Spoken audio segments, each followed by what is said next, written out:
Hey there, name's Andre. You may also know me under my online handle of AP-AAiS, and I'm the owner of this channel. Now, if you've been following this channel or any of my many other different online endeavors for a while now, you probably know that I've been slaving away at a bachelor's degree in IT, or IT game engineering to be more specific, for about 3.5 years now.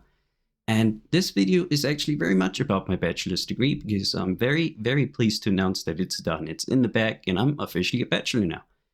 And to achieve my bachelor status, I created this little thing. On the breadboard is what I call the MahPicoBoi. And if you've seen the thumbnail of this video or read the title, you probably already have a good idea what this thing does. But you might be wondering, why exactly would someone create a thing that lets you communicate MIDI signals to your Game Boy? What does it do? What can I achieve with this thing? And that's what this video will be about. So let's get into it.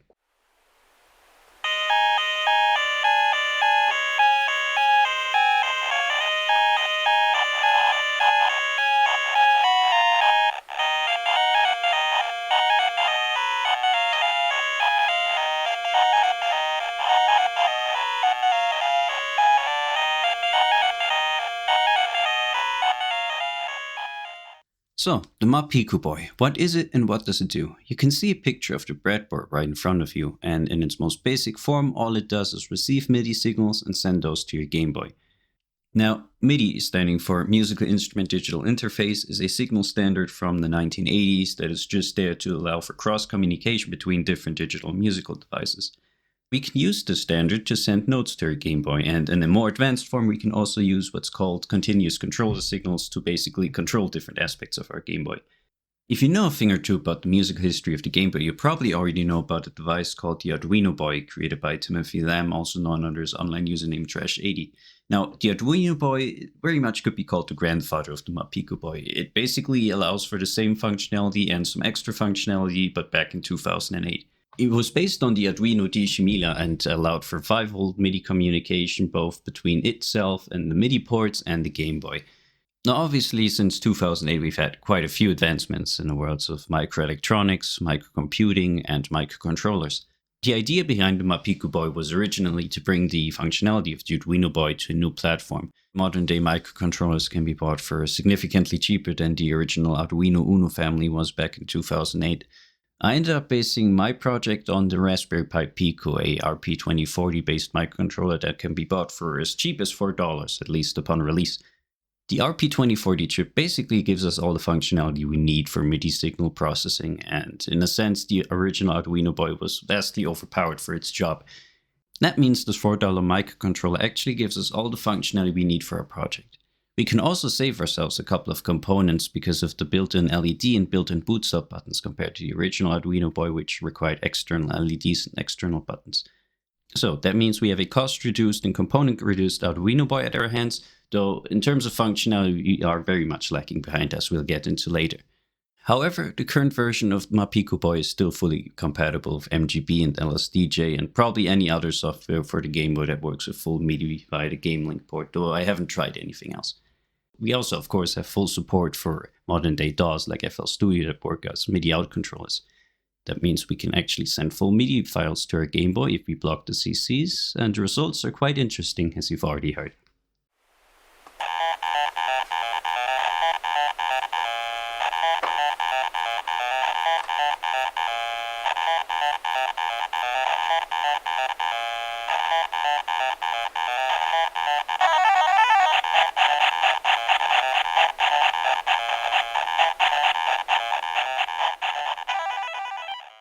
Let's now take a more technical dive into the MahPicoBoi so you can really understand how it works. In front of you, you have a diagram that shows all components of the MahPicoBoi, and I guess the first thing of note is that there really isn't that much going on. We have a MIDI out jack and a MIDI in jack. They're both wired up exactly to the MIDI specification for 3.3 volts MIDI.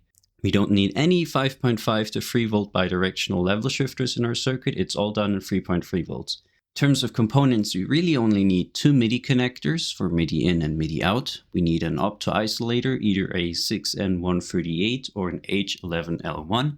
We need a diode, either a 1N941 or a 194148. We need a 220 ohm resistor, a 470 ohm resistor, a 33 ohm resistor, and a 10 ohm resistor. Really, that's all we need aside from the game link cable that we'll get into in a moment. So in terms of components and really the technical hardware aspect, it's not that complicated. The MIDI signals we receive on the up to isolator for our MIDI in circuit are brought to the RX pin of our UART instance, and pin 5 of our MIDI out circuit is connected to the TX pin of our instance. Between the MIDI in and MIDI out circuits, all of our serial signals are sent and received via UART, so there's really nothing special going on here. We can't say the same about the connection between the Game Boy and the Pico because the Game Boy deals with serial signals in a very different fashion from modern devices. How about we take a look at the serial communication between our Pico and our Game Boy so we understand why there's even a need for a microcontroller in our circuit.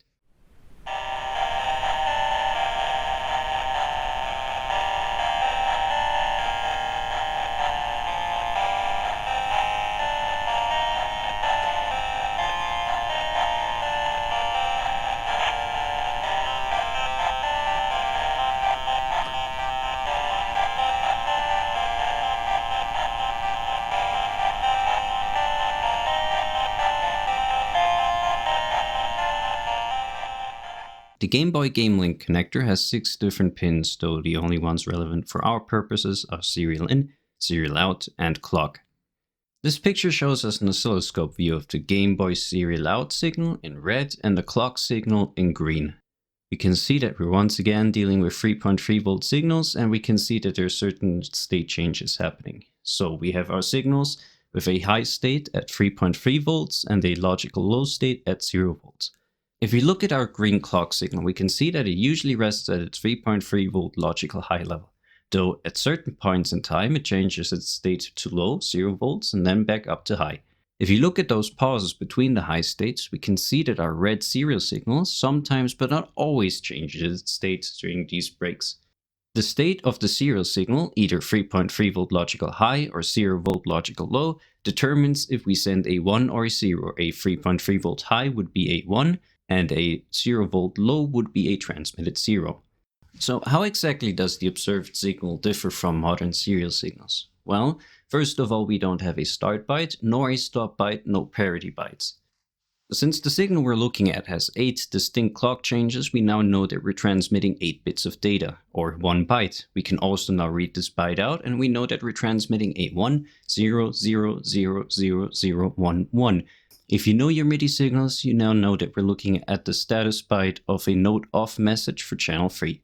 Additionally, we're only transmitting at about half the speed of usual MIDI signals. While MIDI signals are usually sent out at a frequency of 31,250 Hz, we're looking at a signal of something less than 16 kHz. This slowdown is required because the Game Boy seems so much slow in its handling of serial data. While the Game Boy is known to recognize external clock signals of over 500 kHz for its serial transfers, MGB especially is so much prone to cutting off MIDI signals and causing all sorts of issues if we don't wait 500 microseconds between each byte transmitted to the Game Boy. Finally, modern serial signals don't usually require a separate clock signal. So the purpose of our Pico in our circuit is to slow our MIDI signals down and to add a clock signal that otherwise wouldn't be here. While this job sounds very simple in theory, I experienced loads of different issues while developing the MahPicoBoi, and I'd like to go into some of these issues in the next chapter.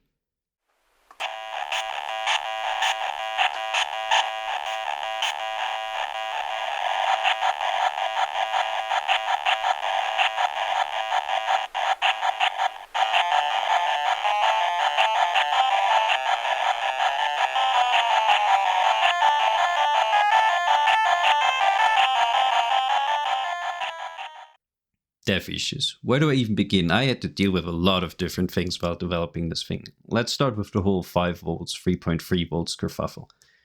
Originally, I thought I'd build my circuit with a 3.3 volt to 5 volt bidirectional level shifter. This would make sense considering that MIDI was originally spec'd for 5 volts, even though we have specifications for 3.3 volt MIDI, and I was told that the Game Boy serial cable only worked for 5 volt signals.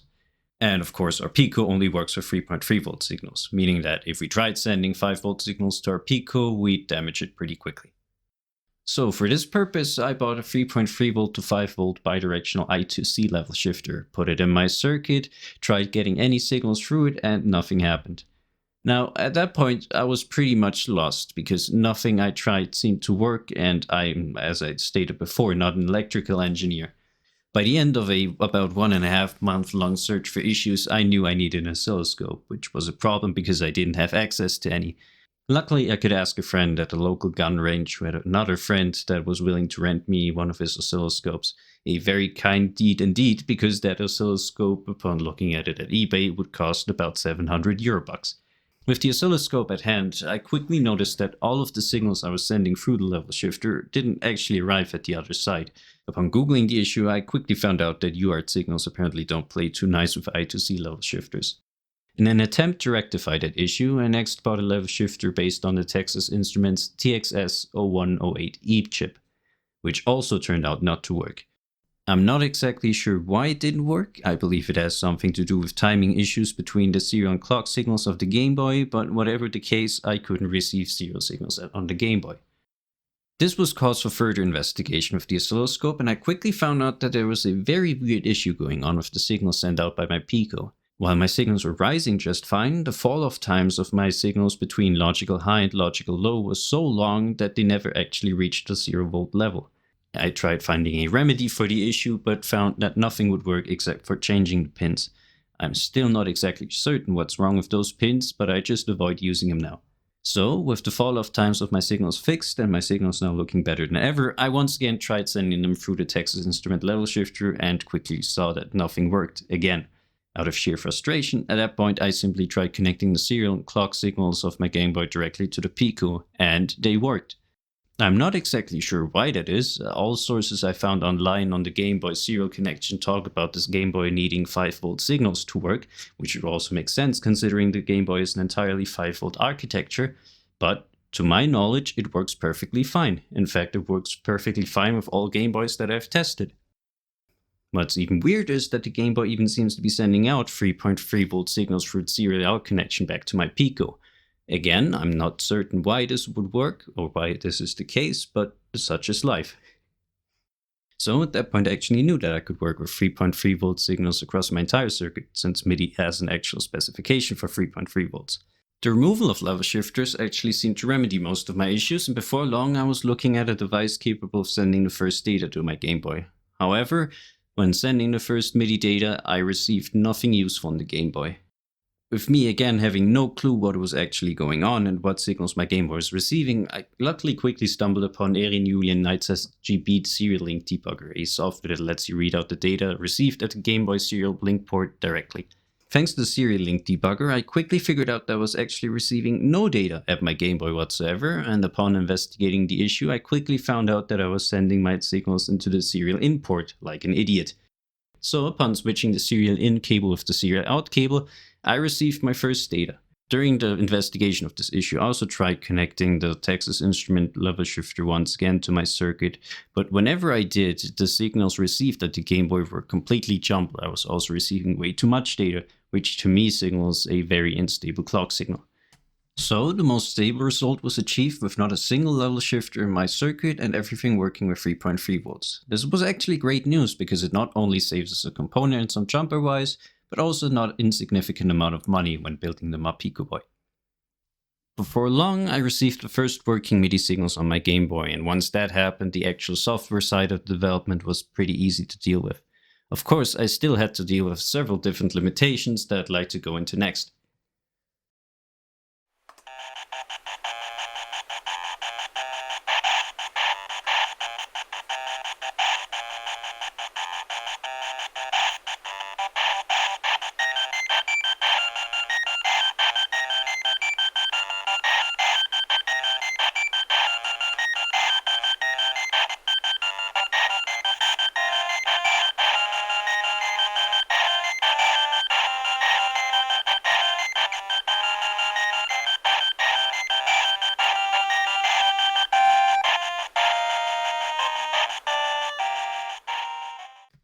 In terms of current limitation of the MahPicoBoi, there are only really two things worth mentioning. One is more inherent to the Game Boy's architecture as a whole, and the other is more project specific.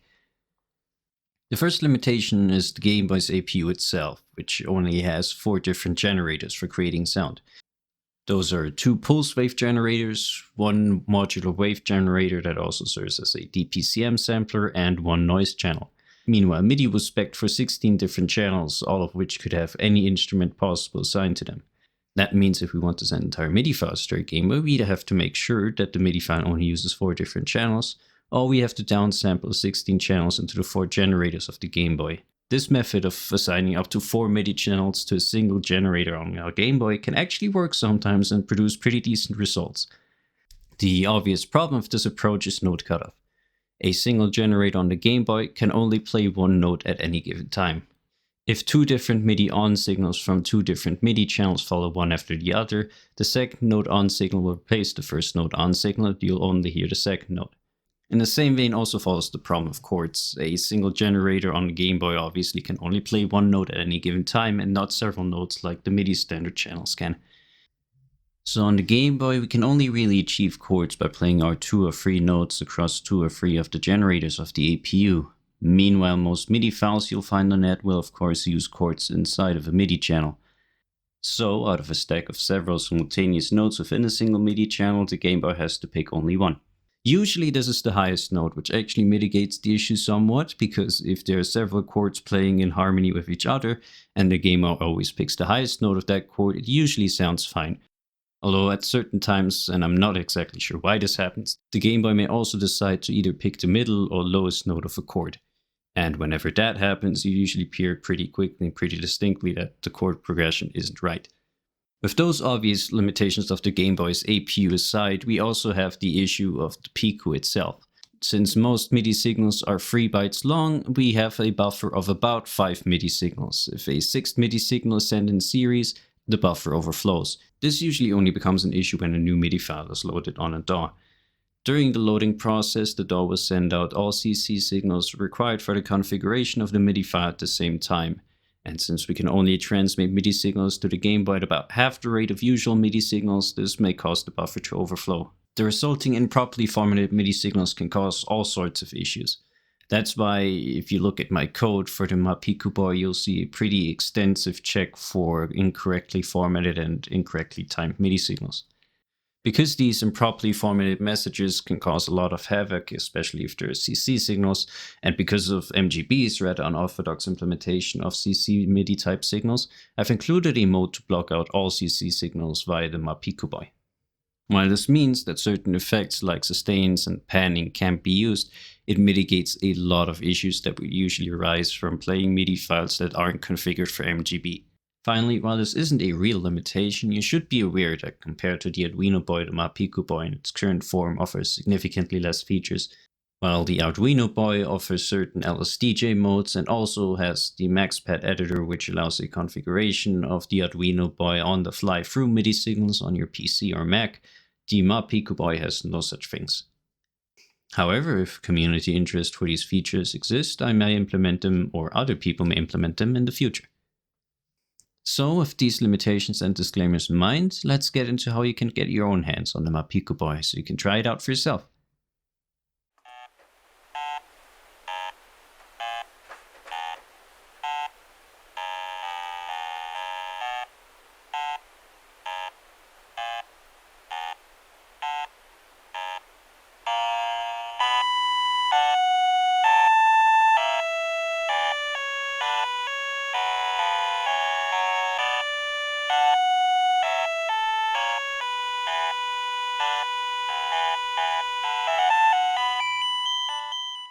Alright, building your own MahPicoBoi. Bad news right off the bat, unlike the Arduino Boy, there are currently no pre-built MahPicoBois available, nor are there any pre-printed PCBs or pre-made part kits available for purchase. That means if you want one, you'll have to build it yourself from scratch. Good news is that it's very, very easy to build. I have a complete guide on my website that goes through all the steps that are necessary to build it. I have a complete list of components that also lists optional components. You can also leave out the MIDI out circuit, which saves you 2 resistors and a MIDI out jack, as well as a couple of jumper wires, if you're really concerned about the economic side of things. And as I've said before, since the MahPicoBoi is based on the Raspberry Pi Pico microcontroller, we're actually dealing with a pretty cheap build here, if you're looking just at costs of components. If you don't have a soldering iron, or you don't trust yourself with a soldering iron, you can forego the soldering if you can get your hands on a Pico with pre-soldered header pins. Aside from the components needed for the MIDI in and MIDI out circuit, as well as the Pico itself, you obviously have some prerequisites like you needing to own a Game Boy, except for the Game Boy Micro, a Game Boy or a Game Boy Color flash card, a Game Link cable, and a breadboard and some jumper wires. If you want to use your MahPicoBoi for Game Boy Advance, that's perfectly possible as long as you're using a Game Boy or a Game Boy Color flash card and you're not using a Game Boy Micro. The reason for this is that ROMs like MGB and LSDJ run in Game Boy mode. The Game Boy Micro, of course, can't access Game Boy mode because it doesn't have the prerequisite hardware. And while the other Game Boy Advance models all have the Game Boy hardware inside of them, as well as the Game Boy Pocket link adapter that we need for the MahPicoBoi, it's only accessible through direct Game Boy Color 5V mode. That also means you can't use the MahPicoBoi with a Game Boy Advance flash card version of LSDJ or MGB, even though some of those ROMs work with certain versions of Goomba Color. The reason is that there's a strict hardware separation between the GBA and CGB hardware on the Game Boy Advance models. And if a game wants to access the Game Boy Color hardware of a Game Boy Advance, it needs to boot into Game Boy Color mode at boot up. You sadly can't achieve that through an emulator, so a Game Boy Color or Game Boy flash card is a prerequisite even on the Game Boy Advance. If you're interested, I highly encourage you to go to my website. I'll also include a link for the build guide in the description below, as well as flash the link on screen right now. Now, assuming you've successfully built your MahPicoBoi, let's go into setting it up and actually using it.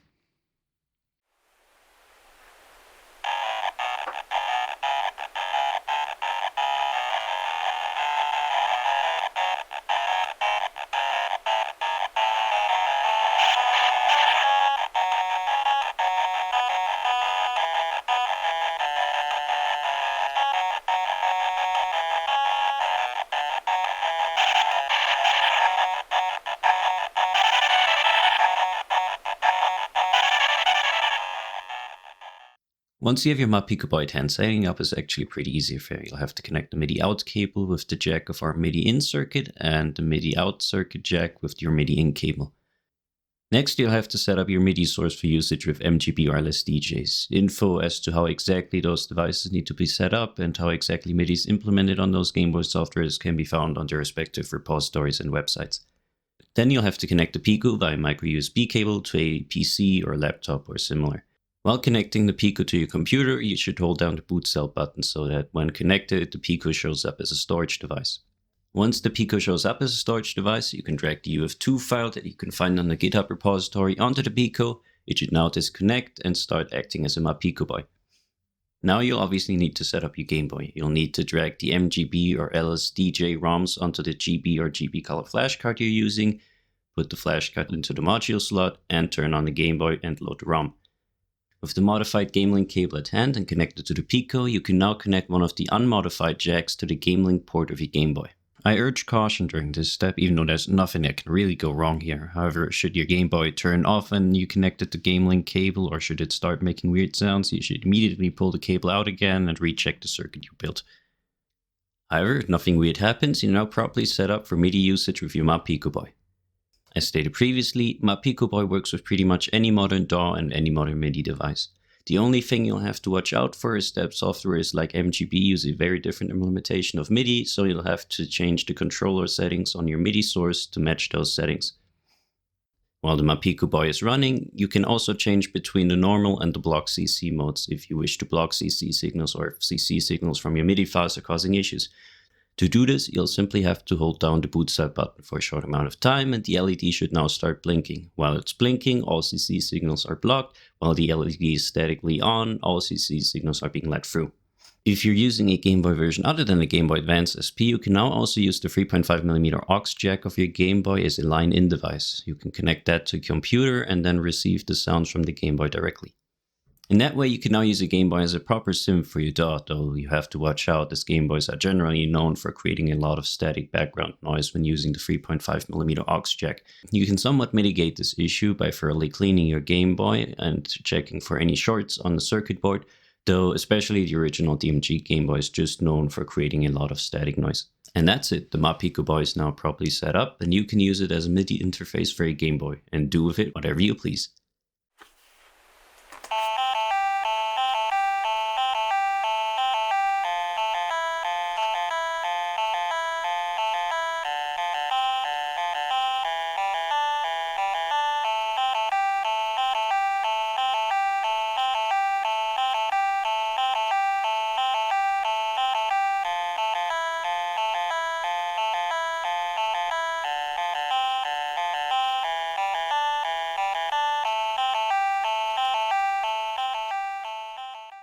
And that's the MahPicoBoi. I hope you enjoyed this video, and I hope you can find some use for this little thing I've created. Now, before we go out, I'd like to thank a couple of people, all of whom were very much vital in me creating this project.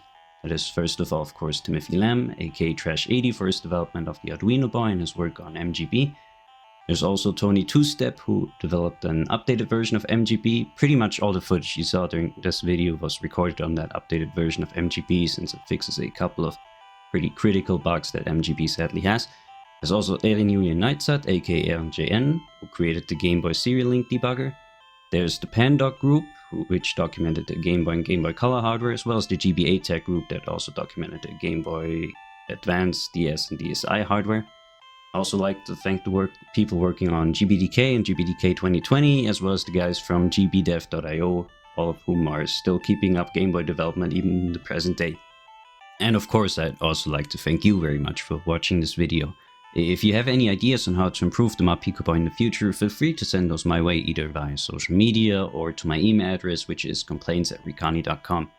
Additionally, with the end of this development thing, I've also created a Ko-fi account for the first time, since the development of the MahPicoBoi turned out to be a lot more expensive and a lot more time consuming than I really would have liked it to be. There's nothing locked behind that Ko-fi account. There are no memberships, no monthly rewards, nothing like that. You're wondering why. I talk more about this issue in RecaniCast number 0, where I introduce myself, talk about myself, also my thoughts about money and freedom of information, all of that stuff. You should simply see it as a way to show gratitude if you're willing and if you have the means. Of course, not everyone has the means to throw money at internet strangers. I very much appreciate it if you could, but if you don't, that's perfectly fine. Or even if you're not willing, that's also perfectly fine. I can see many reasons for that. However, if you're interested, it's there just for those who want it. Regardless, I'd once again like to thank you very much for watching this video. This is AP signing out. Have a good one.